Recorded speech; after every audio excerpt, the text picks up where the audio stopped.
Assalamualaikum warahmatullahi wabarakatuh. Kali ini kita kedatangan narasumber, yaitu salah satu tokoh budaya yang berada di negeri Kailolo. Nah, dalam kesempatan kali ini guys, saya ingin mendapatkan informasi dari Bapak Dullah selaku tokoh budaya yang berada di negeri Kailolo. Nah, budaya negeri Kailolo ini budaya yang belum dikonsumsi oleh masyarakat pada umumnya.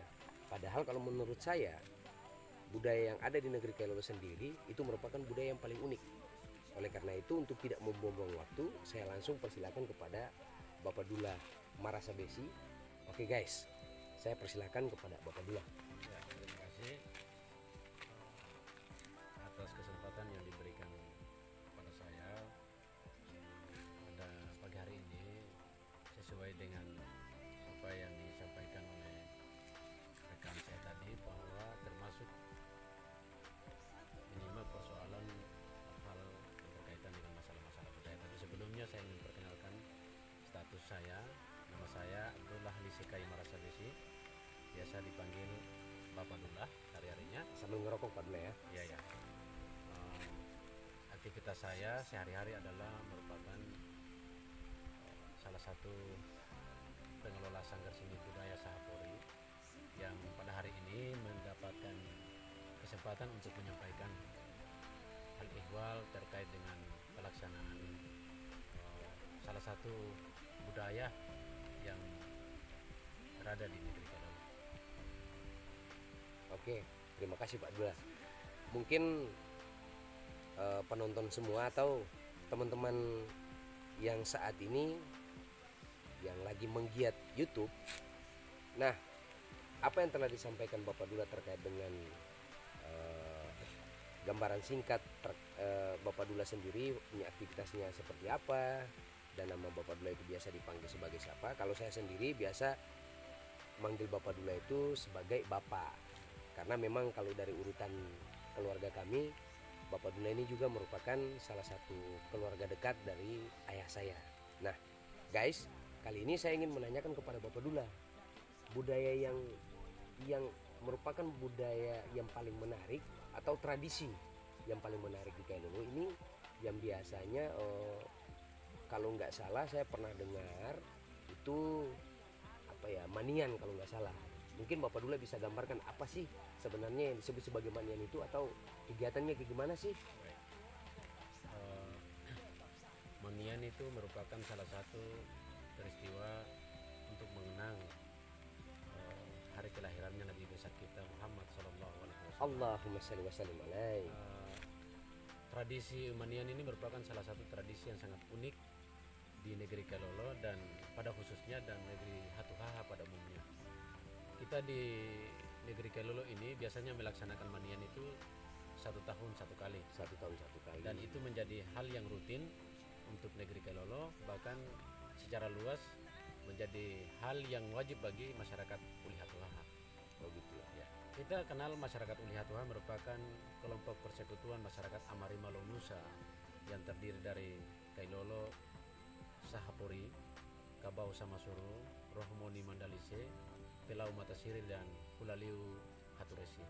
Nah, oleh karena dalam perkembangannya, Hulali kemudian berpindah keyakinannya kepada Kristen, karena masuknya bangsa Portugis pada saat itu. Oh gitu ya Bapak Dullah. Kita fokus kepada persoalan manian. Manian ini dilaksanakan oleh 4 negeri Uli Hatuhaha, dan lebih khususnya lagi di negeri Kailolo. Negeri Kailolo melaksanakan manian ini sebagai salah satu kewajiban dalam rangka ikut mensyukuri rasa terima kasih terhadap junjungan Nabi besar Muhammad SAW yang telah menyebarkan ilmunya sampai ke negeri Kailolo ini. Dan alhamdulillah, negeri ini merupakan negeri yang menjadi mata rantai kewalian di negeri Hatuhaha Amarima Nusa ini. Untuk manian itu sendiri, manian itu dia berasal dari kata mani. Mani berarti dalam tata susunan bahasa Arabnya itu adalah merupakan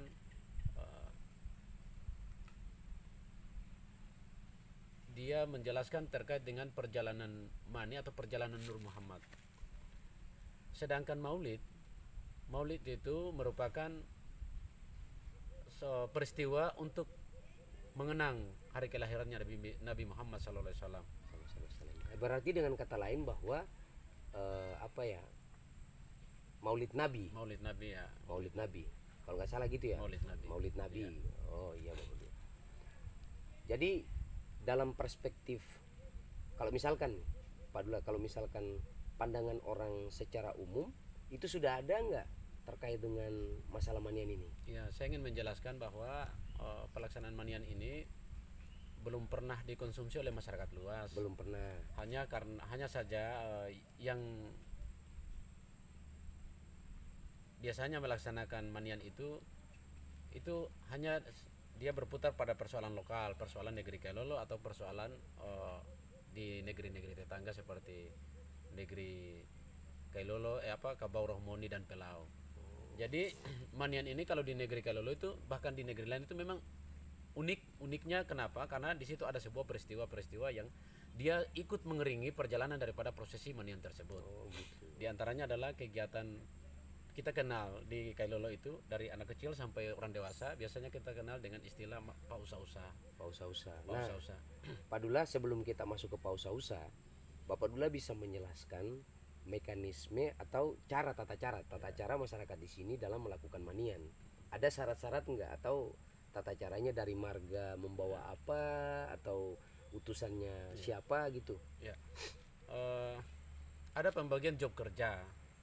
Pembagian job kerja ini bisa dilihat berdasarkan klan atau marga. Jadi pelaksanaan manian ini atau pelaksanaan maulid ini, dia menjadi wajib untuk klan atau marga yang namanya marga Marasabesi. Ini wajib bagi mereka. Jadi pelaksanaan manian itu setiap tahun marga Marasabesi ini wajib hukumnya melaksanakan manian tersebut. Biar marga lain tidak melaksanakan manian, asalkan marga ini yang namanya Marasabesi harus melaksanakan manian. Nah, di Kailolo Marasabesi itu sudah dia terbagi menjadi dua bagian dalam pembagian job kerja. Gitu. Ada yang mengurusi hal adat istiadat, ada juga yang mengurusi hal karamat. Nah, Marasabesi ini yang mendapatkan porsi pembagian job kerja untuk mengurusi hal adat istiadat itu yang kita kenal dengan Marasabesi Nurlembe. Nah, Marasabesi Nurlembe ini merupakan Marasabesi yang dia mengurusi hal-hal adat di negeri Kailolo, baik itu tentang pemerintahan adat, bahkan hal-hal keimaman di masjid. Gitu. Jadi persoalan hal masjid juga diatur di yang di mata rumah atau terkenal dengan Marasabesi Nurlembe. Nah, kegiatan pausa-usa ini ada hubungannya dengan Marasabesi Nurlembe itu karena disitulah semua persoalan adat istiadat dilaksanakan di areal rumah tau Nurlembe tersebut. Jadi pausa-usa itu adalah merupakan peristiwa kegiatan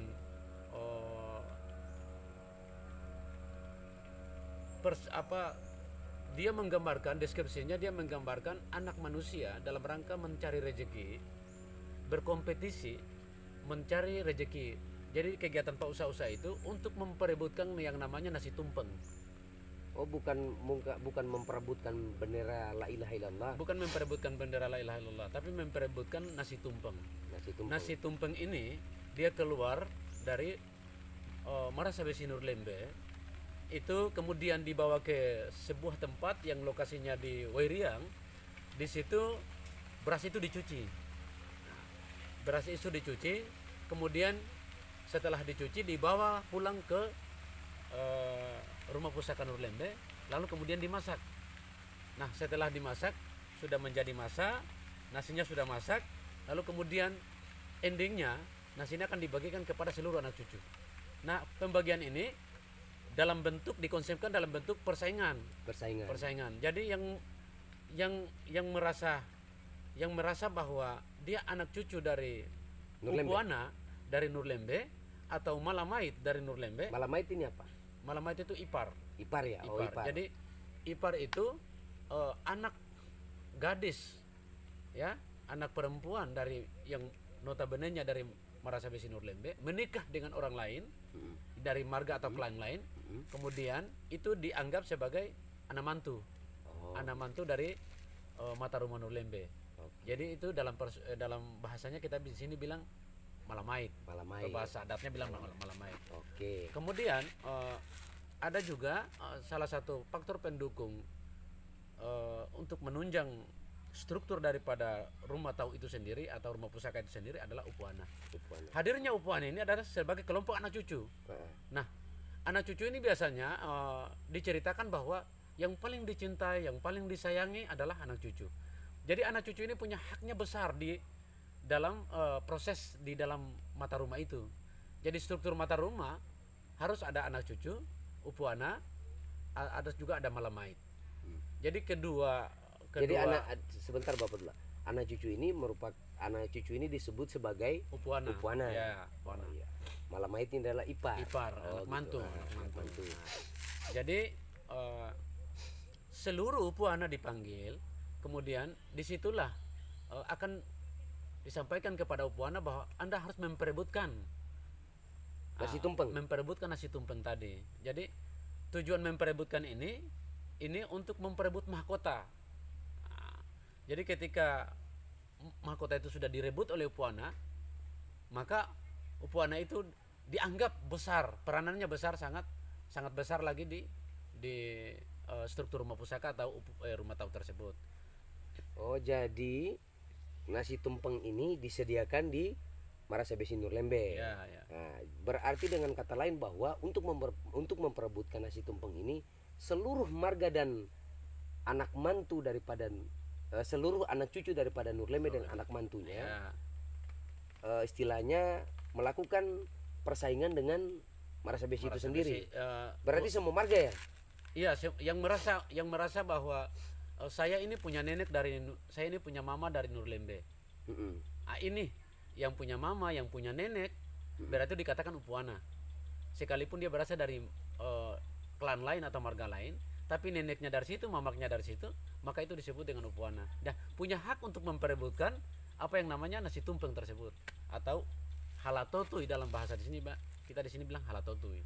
Halatotui. Ya. Itu nasi tumpeng. Nasi tumpeng. Oke, menarik sekali Bapak Dula.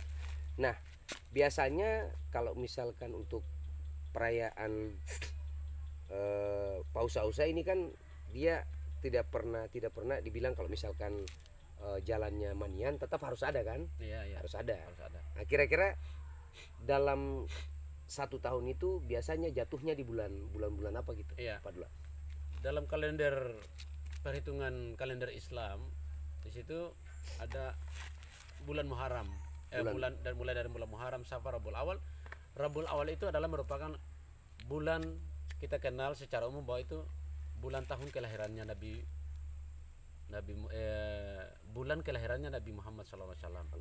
Jadi nanti dilaksanakan bulan Rabiul Awal itu biasanya sebelum pelaksanaan itu ada rapat-rapat pertemuan yang terjadi di masing-masing rumah tahu atau masing-masing rumah pusaka. Di situ yang akan memutuskan kapan pelaksanaan manian itu. Jadi biasanya di negeri Kailolo itu manian itu berawal biasanya dilaksanakan pertama oleh yang namanya tuan tanah di negeri Kailolo. Nah, tuan tanah di negeri Kailolo ini kita tahu persis bahwa tuan tanah ini disebut di sini dengan marga Tuanani atau hari-harinya kita panggil dengan mata rumah tahu Kawa. Oh gitu. Ya.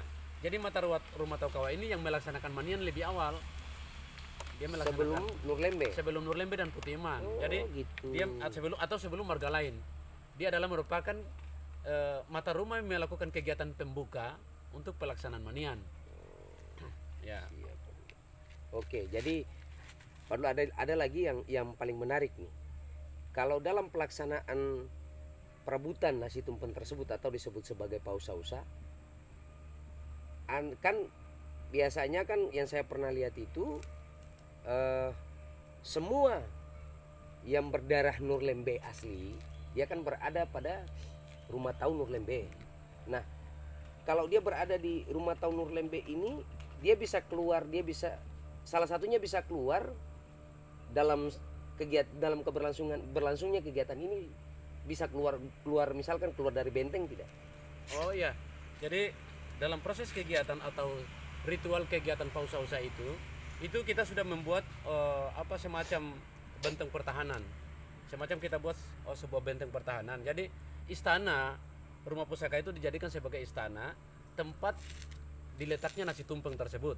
Nah, di dalam rumah di sekitar lokasi rumah pusaka itu sudah dijaga oleh yang namanya tuan rumah atau disebut dengan rumah tahu itu yang terdiri daripada seluruh apa Keturunan seluruh asli. keturunan asli daripada Nur Lembe tersebut atau ya marga Marasabesi Nur Lembe tersebut. Kemudian pada sisi yang lain ada juga kelompok Upuana yang datang untuk memperebutkan nasi tumpeng itu, tapi sebelum masuk ke dalam harus berhadapan dengan namanya rumah tahu, berhadapan dengan Barikade. iya barikade rumah tahu tersebut. Nah, jadi barikade Upuana datang kemudian berhadapan dengan barikade rumah tahu, disitulah terjadilah aksi tolak menolak. Tolak menolak. Aksi tolak menolak itu bukan sampai ke tingkat pemukulan, tapi mereka menolak dengan Jadi barisan Upuana dan Malamait ini berusaha untuk menembusi barisan Nurlembe. iya barisan Nur Lembe ya. Kalau misalkan jebolnya ini jebol dalam pengertian misalnya dia sudah merobohkan barisan Nurlembe, berarti dia sudah bisa masuk. Iya iya Nah, iya. tapi kalau misalkan satu orang yang keluar daripada yang ditangkap dari Nurlembe gimana, Pak Dula? Ya, adapun orang-orang yang ditangkap itu ditawan Ditawan. dan dijadikan sebagai apa tawanan, lalu kemudian untuk menebus tawanan itu harus ditebus. Ditebus pakai apa Bapak Dula? Ya, penebusan itu biasanya resiko sanksinya kita memberikan sanksi itu dengan mungkin membayar sejumlah uang untuk menebus tawanan itu. Lalu kemudian ada juga sanksinya berupa apa ya? Kita kasih hukuman dalam bentuk apa kita kasih bentuk hukumannya seperti melarikan dia ke hutan dan lain sebagainya. Jadi barikade rumah tahu ini sulit untuk keluar daripada rumah pusaka karena dijaga ketat oleh Upuana. Sebab kalau sampai keluar itu Upuana tangkap, resikonya sangat besar. Ditenggelamkan ke air laut boleh, Waduh, bisa ada juga ditenggelamkan ke air laut, kemudian nanti dicabut lagi, tapi ditenggelamkan dulu. Tapi itu durasinya ditentukan. Biasanya durasinya itu dari sejak jam 10 pagi sampai menjelang matahari terbenam. waduh. Itu dia punya durasi waktunya. Jadi ada juga unsur-unsur yang kita bilang dari Upuana itu kalau misalnya mereka sangat kesal dengan Si orang yang orang yang tertangkap. yang dari barikade rumah tahu ini, itu mereka melakukan aksi-aksi yang tidak terkontrol. Misalnya Badan atau tubuh daripada seorang anggota dari barikade rumah tahu itu akan dicat dengan oli, dicat dengan menggunakan oli yang sudah dicampur dengan arang dan lain sebagainya. Kemudian kelihatan dia hitam sekali. hal tersebut bisa memicu kemarahan dari orang yang ditangkap tidak? Oh tidak, karena ini sudah menjadi kebiasaan secara turun temurun, dan kita tidak melihat persoalan ini kita tidak melihat masalah ini menjadi sebuah persoalan yang harus harus dipublish keluar karena mengandung unsur-unsur yang kurang etis. Tapi ada nilai di sana ada sistem nilai yang berlaku. Oh, gitu. Jadi segala pelaksanaan yang terkait dengan pausa-usa itu memiliki nilai tersendiri. Jadi ketika kegiatan pausa-usa itu selesai, kita kembali kepada nilai. Oh gitu. Ya. Kita kembali. Jadi yang diperebutkan ini mahkotanya, lalu kemudian yang menjadi inti daripada mahkota adalah nilai.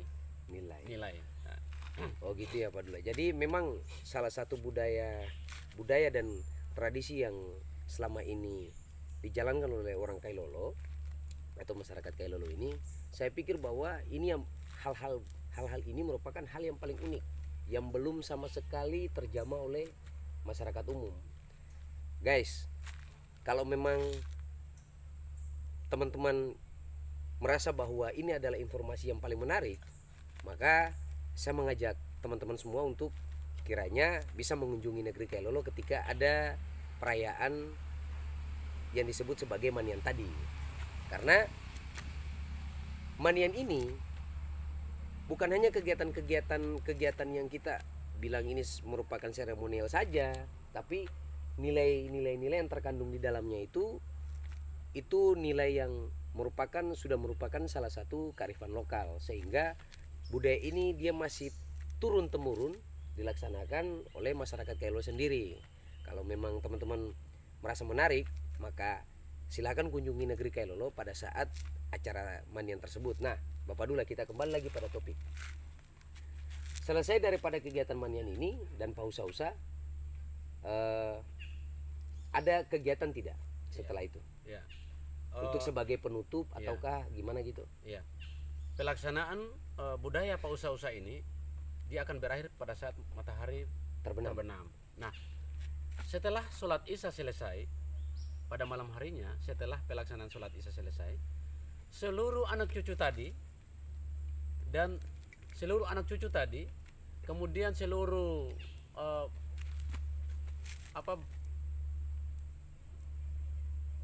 keturunan asli daripada Nurlembe tersebut, itu kemudian seluruhnya diarak-arak menuju sebuah tempat pada lokasi yang berada pada tepi barat bersebelahan dengan masjid. Disitulah ada salah satu marga yang merupakan kakak daripada Marasabesi Nurlembe ini, yang namanya Marasabesi Putih Iman.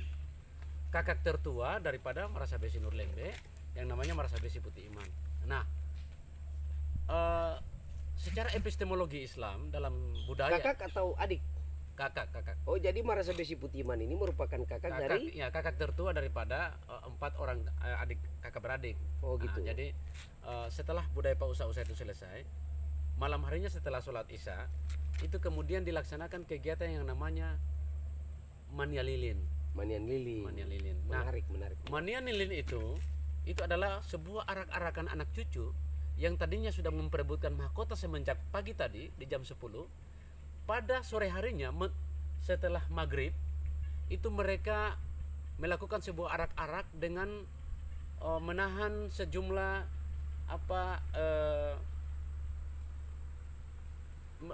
biasanya mereka melakukan arak-arakan dengan menahan sejumlah atribut.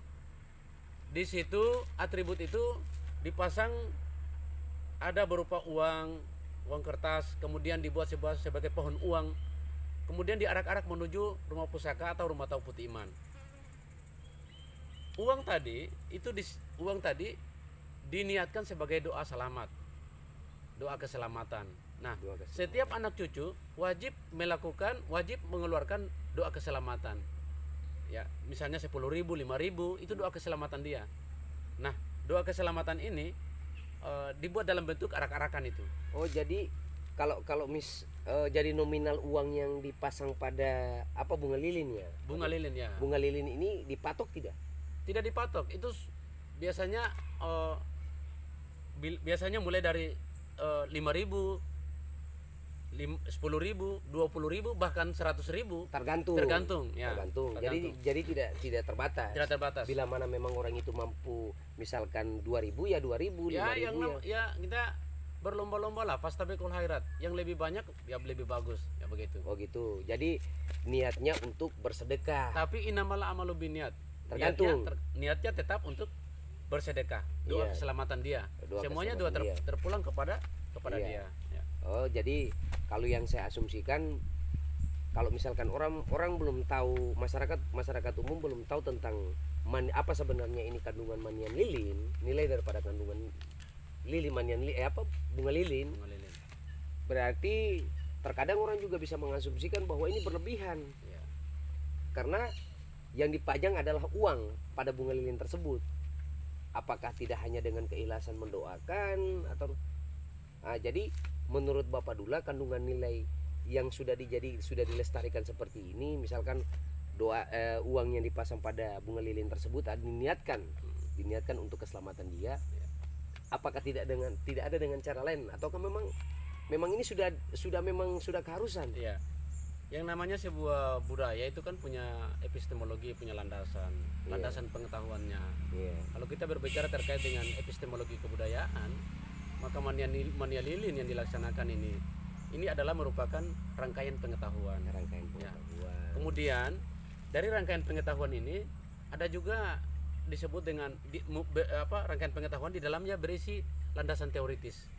Sejumlah teori-teori atau konsep-konsep yang kemudian menurut orang tua mereka sudah orang-orang terdahulu sudah mendesain, sudah menggambarkan, mereka sudah menata, kemudian menjeniskan ke dalam bentuk masing-masing. Itu sudah diatur oleh orang tua sehingga dia menjadi sebuah paketan budaya yang kemudian kalau dalam landasan nilai secara aksiologi ya adalah yang dia berbicara terkait dengan konsep nilai yang berada isi kandungan atau nilai yang terkandung di dalam pelaksanaan budaya mania lilin itu adalah nilainya adalah nilai mengikat hubungan tali persaudaraan. Jadi nilai kerahiman, nilai hubungan rahim, hubungan birrul walidain, hubungan keluarga, hubungan anak dengan orang tua dilakukan di sana. Metodologinya adalah bunga lilin. Bunga lilin. Ya, metodologinya adalah bunga lilin.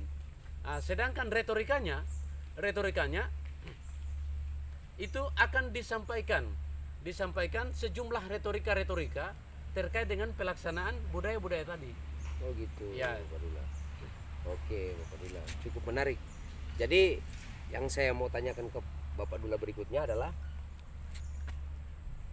dari sekian generasi yang ada di Kailolo masih tidak ada yang memiliki pengetahuan tentang budaya manian lilin, manian ini.